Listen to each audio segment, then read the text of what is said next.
Hello friends, in this video I'll show you how to highlight cell with a specific word in Excel. Like and subscribe, support the channel. Let's get started.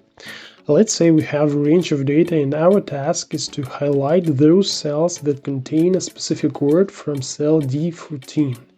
What are we doing? We select the range of data in which the search will take place.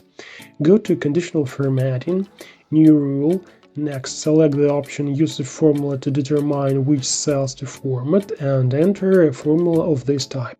So, how does this formula work? The search function searches for text from cell D14 in cell B2, and if function finds it, it returns the value as a number.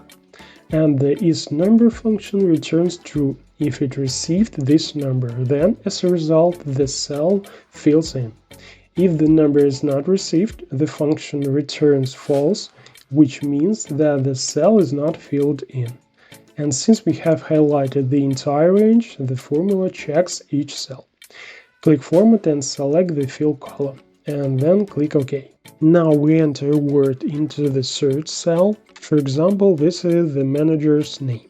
Great, we got the manager's name in 2 cells. To get a more accurate result, we can add a last name. That is, if necessary, using this formula we can find not only individual words, but also letters or even whole phrases. That's all, now we know a little more. Thanks for watching.